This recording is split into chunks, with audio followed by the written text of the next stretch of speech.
Patura Raslina, semoga kita semua sehat, tidak kekurangan satu apapun, dan masih bisa bersyukur dalam keadaan apapun. Amin. Hai, selamat pagi, apa kabar kalian semua pemirsa? Saya harap kalian semua baik-baik aja di pagi hari ini ya. Nah, hari ini kita mau masak sambal udang berpetai. Terus saya mau buat sup ikan untuk Mother nanti pemirsa. Ini saya udah goreng ikannya, tapi kita goreng setengah masak aja ya. Oke pemirsa, di sini sudah saya siapkan. Ini ada petainya pemirsa, ada pete, terus ini ada udang. Tadi saya beli sekilo, tapi saya simpan sedikit inilah. Terus ini ada cabai merah besar, cabai rawit.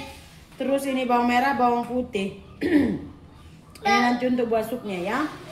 Udah itu aja. Itu. Mama, Enggak Anas enggak. Aka, itu kasih ke TV untuk Aden aku. Oke ya, kita kisar yuk.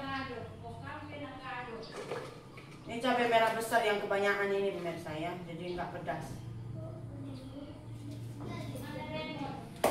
Nah, ini kita masukkan. Banyak minyaknya nggak apa-apa ya, banyak yang mau digoreng. Ya, ini saya mau masak supnya pula. Saya juga udah blender ini supnya pemirsa. Oke, udah pecah minyak, kita masukkan. Petainya ya. Ini petainya saya nggak goreng tadi dulu, kita goreng aja gini, nanti dia masak. Tuh. Ini saya sudah tambahkan garam ya. Terus ini kita masukkan udangnya. Ada setengah orang dia goreng dulu, saya enggak.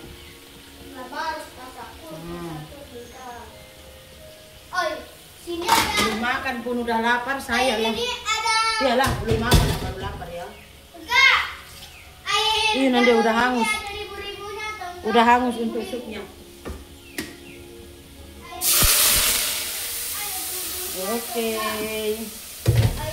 Oke. Kita masak udangnya. Iya. Ini ada bumbunya. Iya, tahu mama. Gimana mama ambil itu? Apa yang ambil loh? Ambil air sekarang ke sentani dan berantem. Ada bumbunya. Wow. Ini kita tutup dulu ya. Semalam ada yang saya baca komen seperti ini pemirsa. Sekejap memuji, sekejap memuji, sekejap memburukkan, sekejap memuji, sekejap memburukkan, katanya gitu. Tapi kalau yang bagus memang saya puji, yang patut dipuji memang saya puji. Kalau yang tak elok memang saya bilang tak elok. Ya gitu, karena kalau misalkan selalu saya buruk-burukkan berarti itu udah dendam ini. Masa nggak ada bagus-bagusnya ya? Karena bagus saya bilang bagus, yang nggak bagus yang enggak. Ini juga mulai semalam, seterusnya yang manen di situ itu si Jeffrey sama Bapak Lasmi. Kenapa? Karena tukang panennya itu udah stop. Sebenarnya saya belum berbicara secara langsung sama yang manen.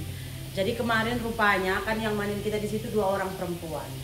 Nah kemarin rupanya suami saya itu jumpain dia, terus marah-marah gitu. Terus marah-marah. Kenapa saya tahu? Jadi semalam yang manen kita itu 1 orang tuh telepon. Dia telepon pakai Mama Nirmala yang telepon. Jadi dari telepon Nirmala saya angkat, ini yang panen itu mau ngomong katanya. Terus saya bilang siapa? Ya bagilah. Kak, hari ini aku nggak bisa manen katanya. Kenapa? Saya bilang motor rusak katanya. Terus saya bilang nggak apa-apa, panen aja. Nanti kami naik ke atas pakai motor Bapak Lasmi aja, kamu antar sawit. Saya bilang ini pun udah siang katanya. Ya udah nggak apa-apa, nanti saya yang angkati ke jalan, saya bilang gitu. Karena dia memang nggak boleh lari pemirsa, karena token nggak selalu naik atas gitu. Terus ganti-ganti token juga kayaknya nggak bagus ya kan. Jadi baru bagaimanapun saya mau masa itu juga dipanen gitu. Terus datang kata adik saya, mungkin dia udah cerita duluan sama adik saya di gubuk. Apa dalam hati Hindu, apa masalah rupanya, bagi tahu kakak itu oke-nya itu, kata adik saya. Terus saya bilang, ada apa rupanya, apa masalah rupanya, saya bilang. ada omongan abang sama kakaknya, bukan sama yang nelpon ini. Ada omongan abang sama kakak, nggak mau lagi kakak ke ladang. Katanya apa? Katanya saya bilang nggak tahu. Kebun orang ini nggak usah kita panen lagi lah, nggak mau lagi manen di kebun orang ini katanya gitu kan. Iya, kenapa? Saya bilang. Terus dijumpai abang kurasa semalam kakak. Terus marah-marah, dia udah sakit hati kakak katanya. Oh, saya bilang gitu, apa rupanya kata abang? Nggak tahu aku katanya. Jadi saya pun diam lah, apa mau bilang kan. Jadi kayak mana ini manen kam, saya bilang sebentar lah, saya ambil saya punya selop ke rumah, ambil dodos ke rumah katanya. Terus pas kamu udah sampai di ladang pukul 11.30, dia nggak datang. Terus saya call adik saya, udah datang tadi kau nampak tukang panen. Saya bilang, loh bukannya tadi dia bilang ke rumah ngambil dodos, kata adik saya. Iya tapi nggak datang. Saya bilang belum ada lewat, kata adik saya, karena adik saya juga panen kan. Jadi saya datanglah ke gubuk adik saya. Terus saya tanya adik saya apa rupanya masalah. Tanyalah abang apa rupanya abang cakap sama kakaknya, orang ini nggak mau lagi panen, walau macam mana pun nggak mau lagi panen katanya gitu. Terus saya pun sebenarnya saya udah tahu lah, mulut suami saya ini memang kadang-kadang luar biasa kali kalau bicara pemirsa, apalagi kalau sama yang kerja, ngeri kali. Kakak saya yang di rumah ini pun hari-hari makan jantung, mengulam hati, minum darah dia, tapi ya mau kemana ya kan, dia pun perlu kerja. Saya selalu kuatkan dia gitu. Kalau dimarah-marahin saya bilang udah, anggap aja itu orang gila, saya bilang gitu. Kalau dimana udahlah, anggap aja sekarang ini moodnya nggak oke, nggak usah masukkan ke hati gitu. Nah yang ini tadi mungkin dia udah tersinggung duluan, jadi nggak mau lagi dia manen. Sebenarnya terus malam saya tanya sama Bapak Lasmi, saya bilang kenapa, apa rupanya awak bilang sama yang manen, kenapa orang ini nggak mau lagi datang. Saya bising katanya, kenapa bising, nanti sendiri awak tengok katanya gitu. Jadi dia tunjukkanlah orang ini rupanya manen pelepah nggak disusun. Terus kalau tengok dari pelepah yang berseraan tuh udah ada sampai 4-5 kali manen, itu pelepahnya nggak disusun.